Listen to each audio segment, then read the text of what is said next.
The A-List Podcast is brought to you by FanDuel, the exclusive wagering partner of the CLNS Media Network. Welcome into an emergency episode of the A-List Podcast. I'm Kwani Lunis, joined by Sherrod Blakely, Gary Washburn. For the record, we actually recorded this week's episode already, but of course, the NBA, being the dramatic thing that it is, decided to mess up our plans. Marcus Smart, the big news, he is reportedly no longer a Boston Celtics. The trade, you probably heard about the trade. Let's just react, because I had flabbergasted. I'm not flabbergasted. I'm disappointed, not disappointed in the trade, but just disappointed that he's leaving. He's been a staple of this organization for a number of years, been to the playoffs every year. A big reason why they've been so consistent in getting to the postseason and elevating over the course of time has been the play of Marcus Smart.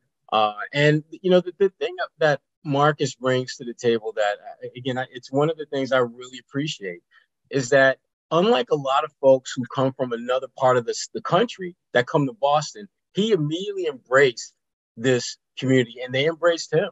You know, Marcus Smart is one of those guys that I'm telling you right now, when he comes back for the first time, of all the former players that have come and gone since he arrived, I don't think anyone is going to get a lot of ovation from the fan base because they love him. They appreciate him. He drives us nutty, makes us angry. He pisses us off with some of the shots he takes. But for me, that is the kind of stuff that you do and you react to when you're dealing with family. And Marcus is always going to be seen as part of the Celtics family, which is why one minute we loathe him, some of the things he does, and the next minute we love him, wrapping our arms around him because he means that much to us. So, and y'all know how I feel about Marcus. He's always going to be one of my dudes. He's one of the few legitimate dogs in that locker room that, you know, when I think about teams that compete for championships, that's the thread that typically binds those teams together. They have one or two guys that have that dog-like mentality.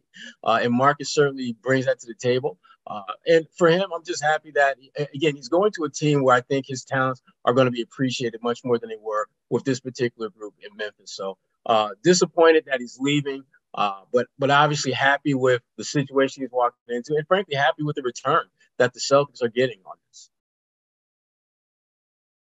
Yeah, I'm mixed emotions. I've said over the last couple weeks and months that I think some of the good things and the great things Marcus did for this franchise was starting to be leveled off by some of the things on the court, not off the court, on the court, that weren't so great.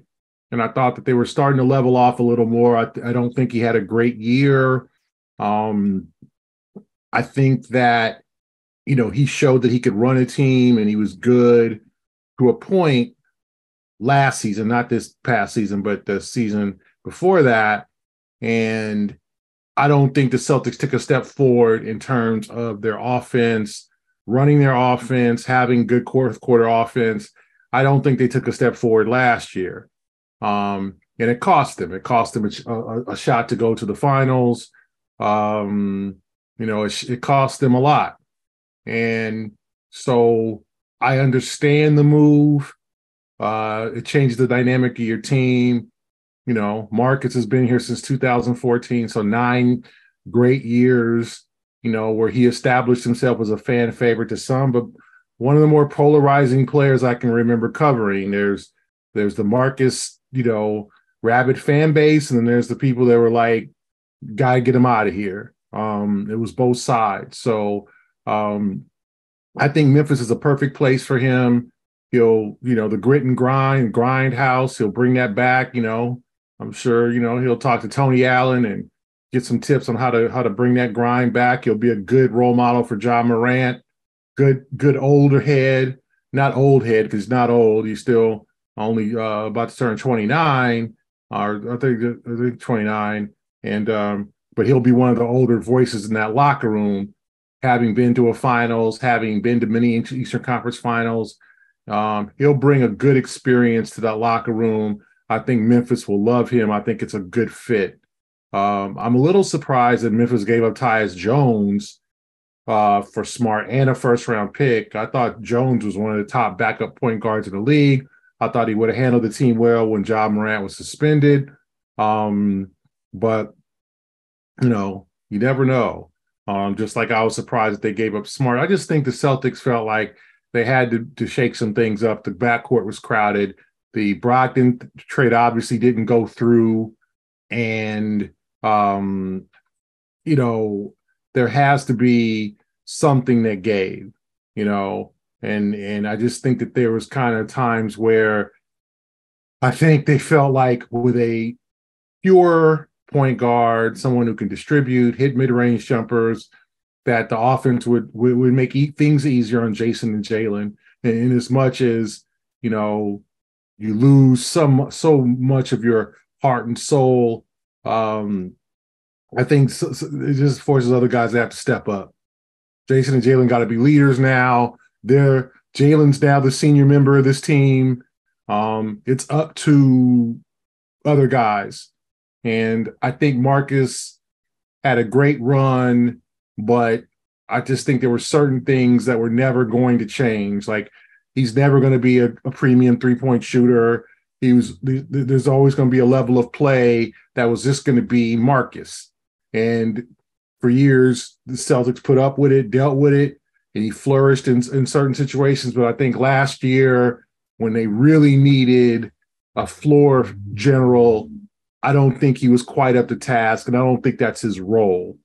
And so I think I think that they probably thought, we've got to either move him or Malcolm, and they moved Malcolm. Sorry, they were going to move Malcolm, and then they moved Marcus. Now, I don't know how the extent of Malcolm's injury, whether he'll need surgery, whether he's going to be out for 3 months or 6 months or 2 months, who knows? But I think the Celtics felt like it's time to move on. It's definitely mixed emotion, definitely a tough situation, because I think everybody likes Marcus. He was great with us as the media members. He was always honest.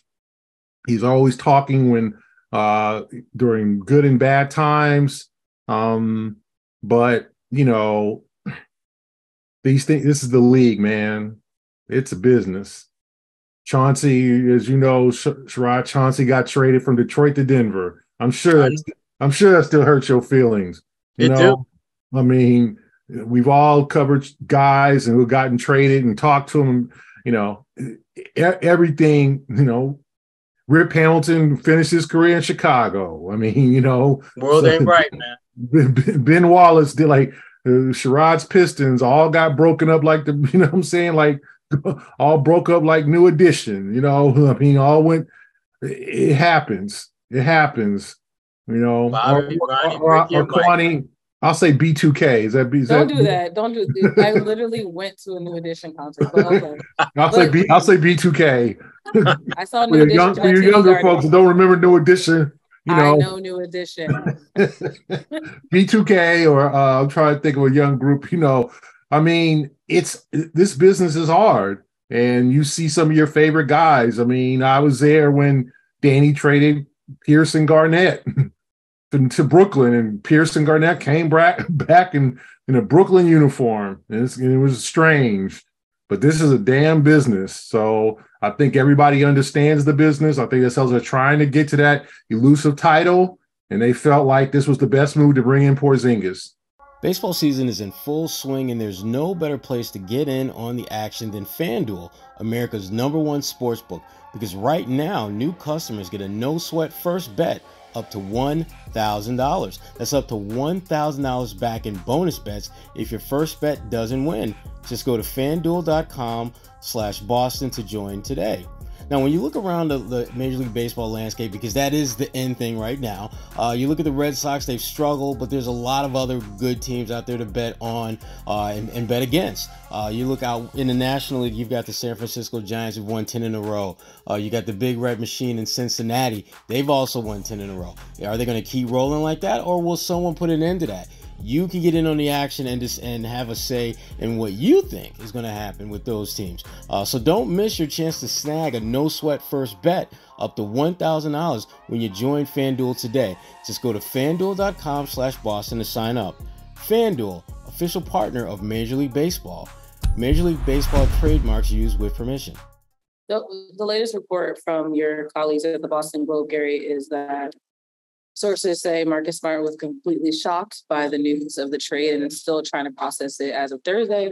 Quote, Marcus loves Boston. He thought he was going to retire here. He wanted to retire. That's basically the sentiment of a lot of Celtics fans. But in return, like we mentioned, the Celtics are now acquiring Kristaps Porzingis. From your perspective, what do you think makes this trade more maybe impactful for the Celtics? Is it the fact that Porzingis is coming to Boston or the fact that Marcus is leaving? What do you think, Gary? Oh, I mean, I think they ain't seen Porzingis on the court yet. So I think it's the reaction to Smart leaving. I think there's a collective shock. He played 9 years here, and that's a long time, man. That's a long time in NBA, professional sports, to be anywhere 9 years. 6th overall pick. I remember the night he got drafted. I was there in New York when he got drafted. It's emotional because you grow as even a media member, you grow to be friends with these guys. You talk to them. They know who you are. They know you by your name.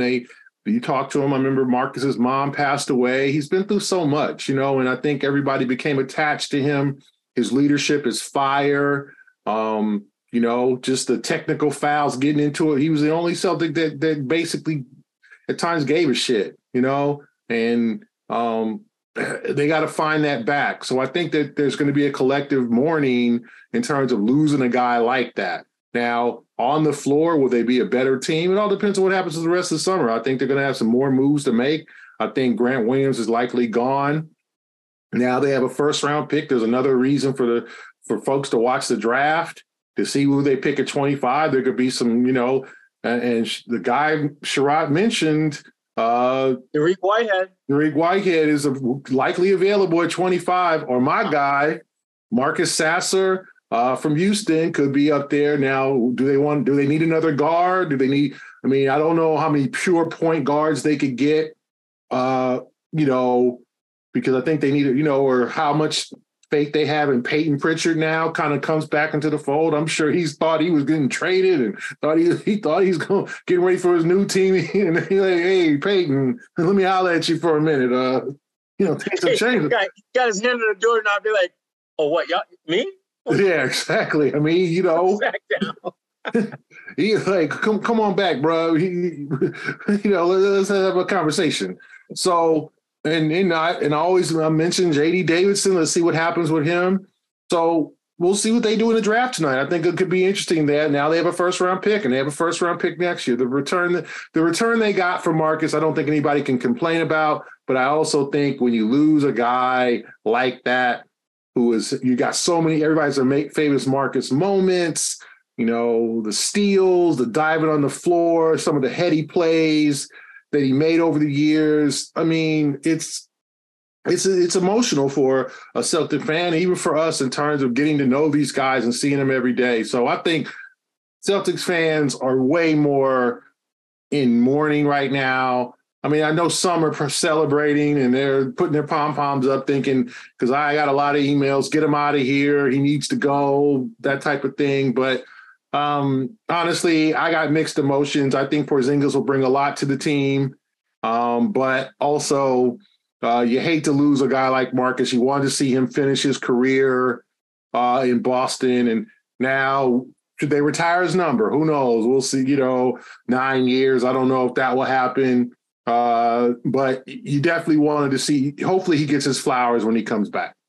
Yeah, I think they will definitely do that. And Gary, I think that, in a perfect world, you just kind of accept the trade and move on. But this ain't a perfect world. And Marcus was not a perfect player, but Marcus was perfect for the situation that he was placed in Boston. They needed someone in that post-KG era who had some fire to them, had some passion. No one brings it like KG. We know that. We're not comparing him to KG. But the fire, the intensity that Marcus played with, when you're looking from the time he became a Celtic to this point, there really isn't anyone even close to having that type of intensity with any type of consistency about them that compared to Marcus. Again, as he got older, I think he did gain a little bit more wisdom. We didn't see as many incidents where, he gets into a face of a player, then starts walking off, then does a quick beeline and go after him again. got, former security guard Phil Lynch grabbing at his ankles. Those are some of my memories of Marcus. But for me, my most fondest memories are the ones that we didn't write much about. Talking to him off to the side, after his mom passed away. Talking about just some of the things he experienced coming up in Texas, which a lot of the things that he went through on a personal level, I could absolutely 100% relate to. And partly that's why I was so amazed at the candidness that he had with us, because a lot of the things that he dealt with that I know about and some things that aren't public are painful. The kind of things that just you dealing with them is hard enough, but dealing with them in a public forum is even more impressive. And so, I wish that brother the best of luck. I hope he does great things in Memphis. Just seeing him go there makes me think that we may be looking at Tony Allen 2.0. Because remember when Tony went to Memphis, completely changed that culture, and they literally have not been the same since. And, Danny Ainge, he is not one to play hindsight with trades and non-trades and signings and non-signings. But that was one signing he has been on the record saying if he could do it over again, he would have found a way to keep Tony out. Because it was very, very small money difference between what Tony walked into and what the Celtics could have offered. But this is completely different than that because it's clear that this was plan B. Moving Malcolm Brogdon was the plan. And when that didn't work out, they went to plan B. And I know that this is one that Brad was not an easy decision for him to make. But Brad, I respect the fact that Brad doesn't let it get personal. Because this was transactional. This was not a personal move because Marcus Smart is the kind of player that as a coach, you want to have guys in your locker room like that. But a chance to get a guy like Porzingis, who's only 27, 28 years old. He's had a long history of injuries, but he's also never been in a position where he was asked to be at best your number 3 option.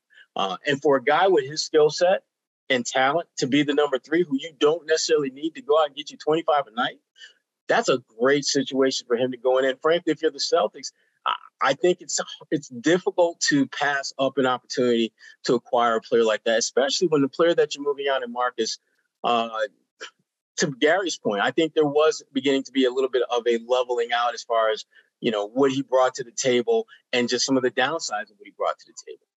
But this is the last point I'll make on this. The one thing that I will say that I do like for Marcus about going to Memphis is he's going to be able to be the kind of leader that he's built to be. That was not going to happen in Boston.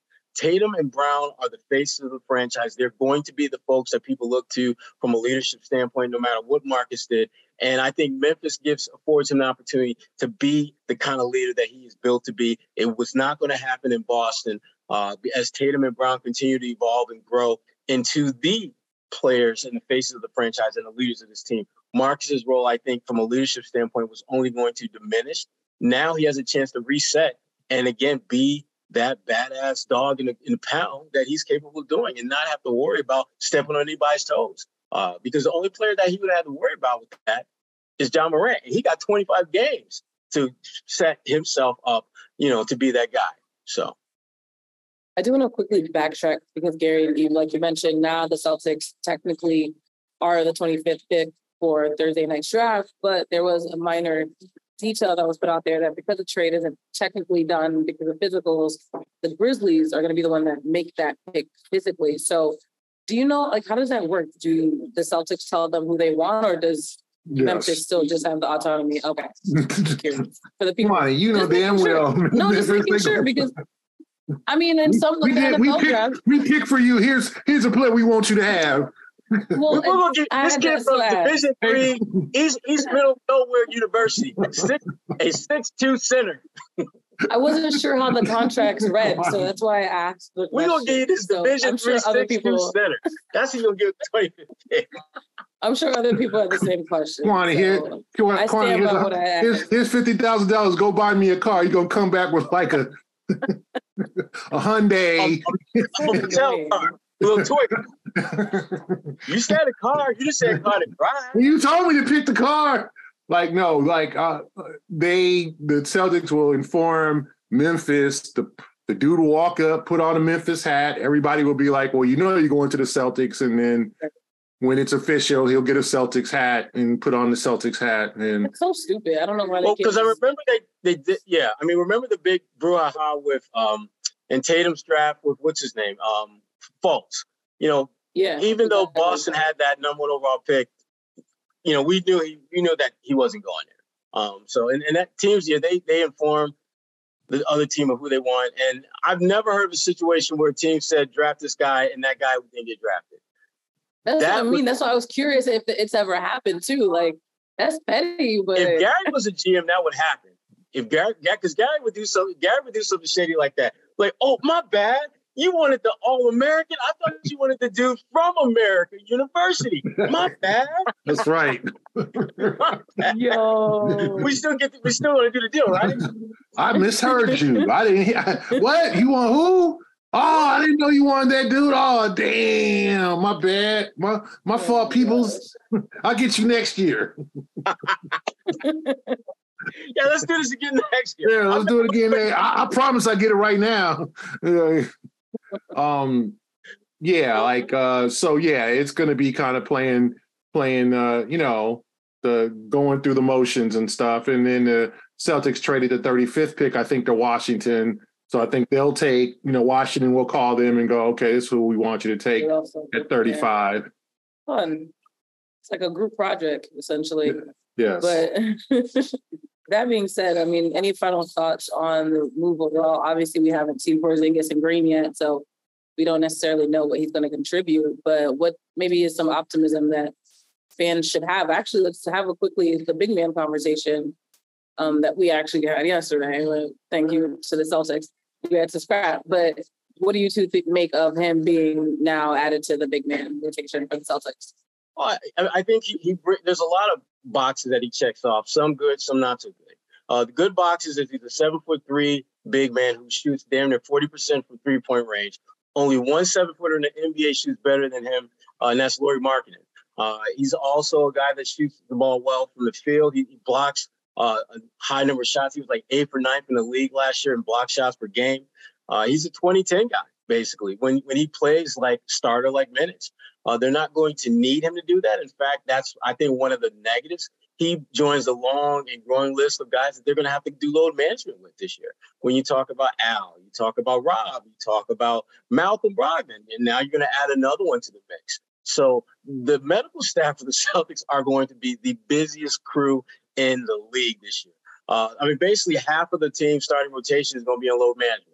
And how in the hell do you do that over an 82-game season, particularly at a time when your bench isn't nearly as deep as you would want it to be, just because some of the moves you've had to make. So it was important, and to kind of piggyback what was said earlier, it was important for the Celtics to get a good player who can come in and give them some help. It's one of the reasons why, that 25th pick is probably going to have more significance this year than in past years. This has to be someone that can compete for a rotation spot. This is not somebody that you send to the G League and have them down there for most of the year. They need to get someone who can come in and help right away, because that's the way the NBA is trending now. Because of just the way the salary cap changes and ramifications of that, teams are going to lean on draft picks sooner rather than later to come in and contribute. It worked for Denver. When you look at some of the guys that they had who stepped in the playoffs, the kid from Kansas did a really good job for them coming off the bench, had some big games. Celtics, you're going to have to do something similar to that going forward, because you just don't have the quality depth that you had this past season. This message is for entrepreneurs. These are our hiring goals, they say. They're very aggressive, but when everyone looks to you, you're calm. Why is that? Because you don't need a miracle. You need Indeed.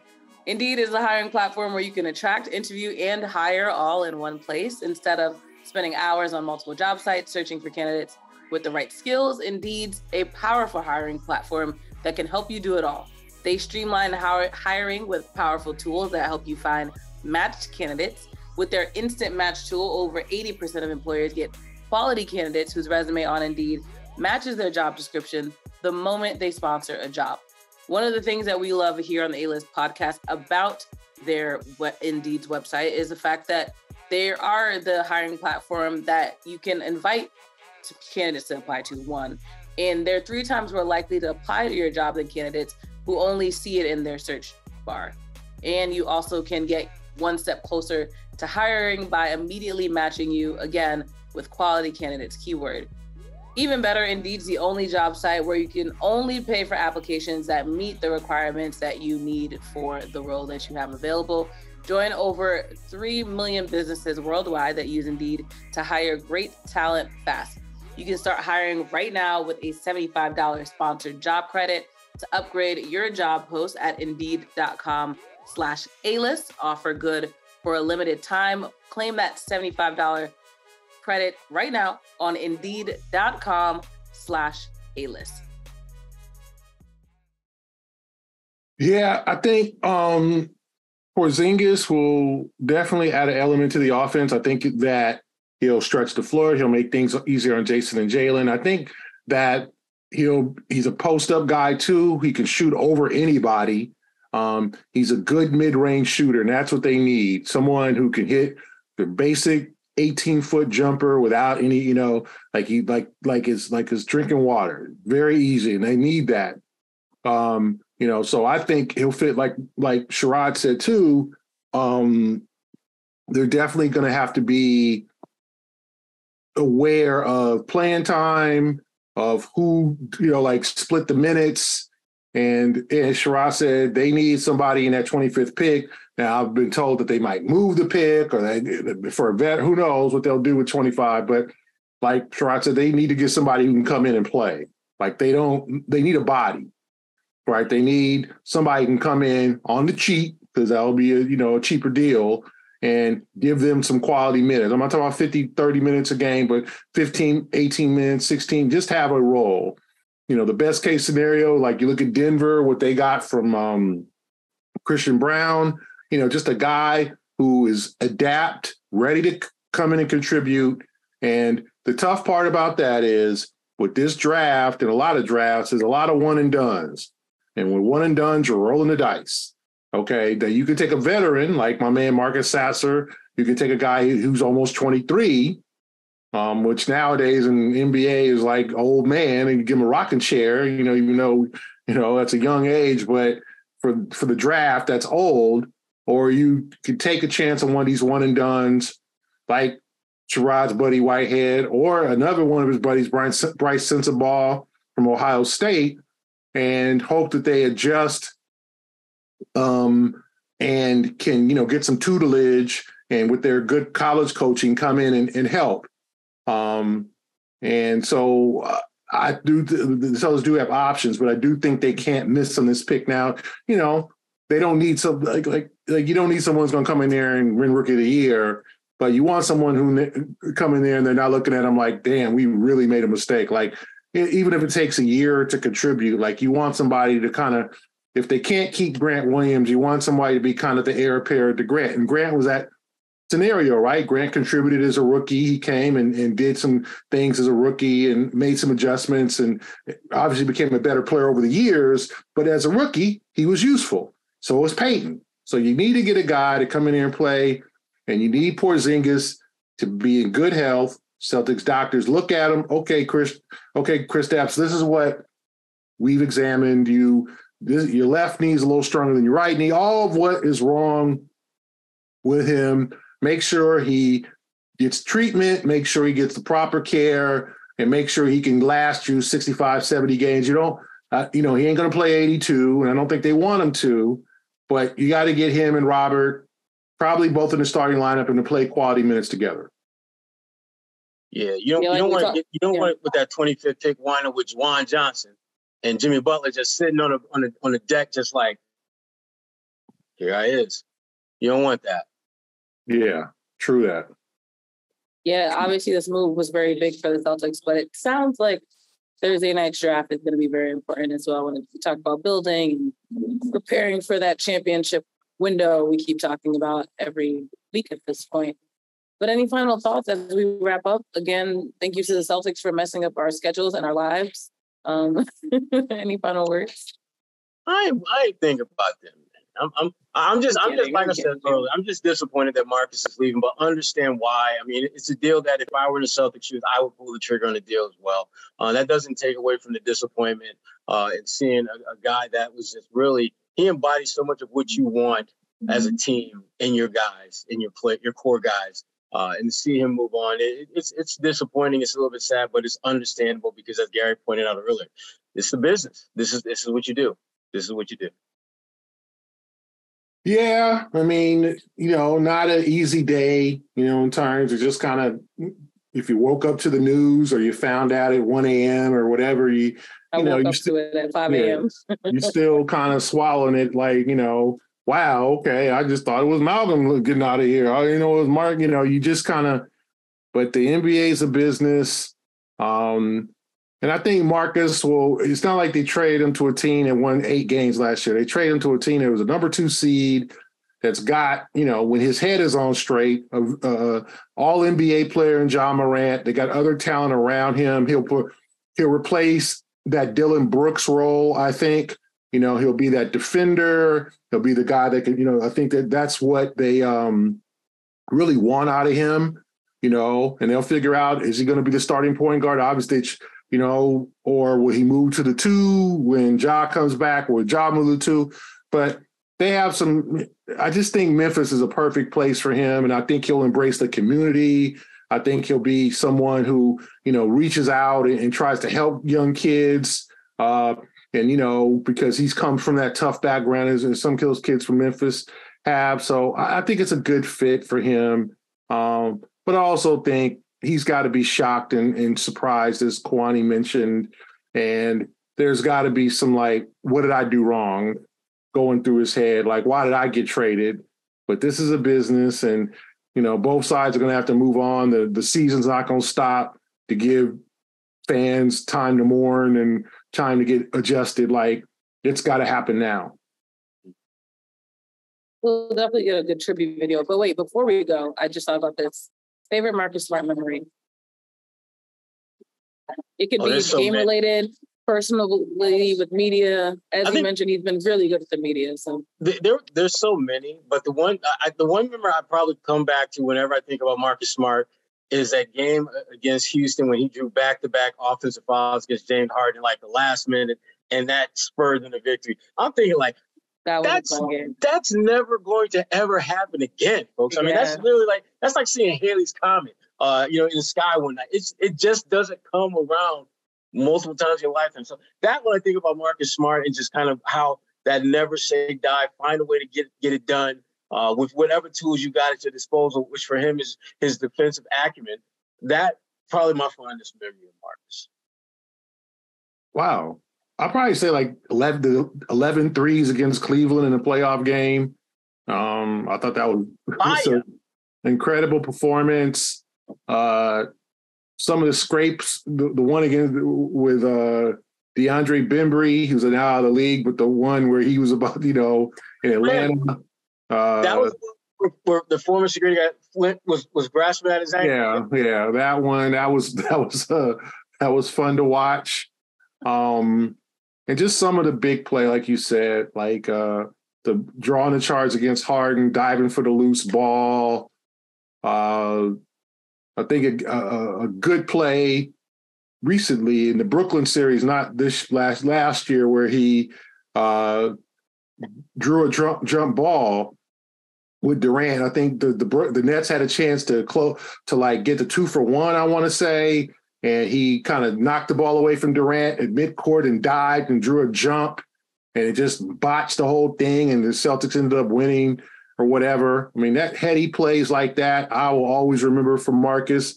You remember the threes that went down. It's all good. It's all good. I mean, as I said, I think some of the things, as Sherrod mentioned and I mentioned, that started to level off a little bit. The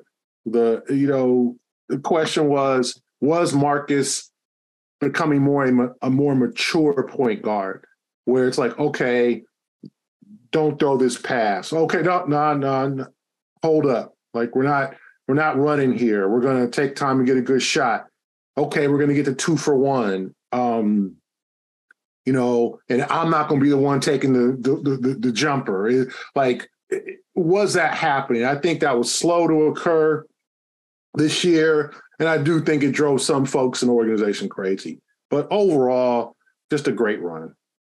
Selfishly, mine is not basketball. Well, it's obviously basketball related, but it's not game related.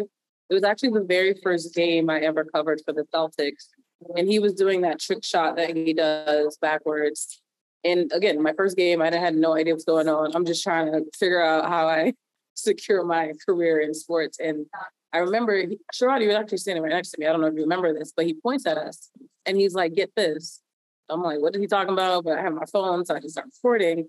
And he does the backward shot, misses the first 2 times, finally makes it, obviously, and we get that all on camera. And that was the first tweet I had posted as a social media coordinator for NBC Sports Boston. So kind of helping, kind of giving an assist quite literally for me when it came to getting content. But like you said, always being good with media, always answering our questions, even if they were annoying or, you know, a little hard on him at times. I did appreciate the time that he was here when he worked with us. Because as you know, there are a lot of players that don't even want to talk to us after games. So I appreciate him. Well, if that's all you have, that's all I have for this emergency episode of the A-List podcast. Gary Washburn, Sherrod Blakely.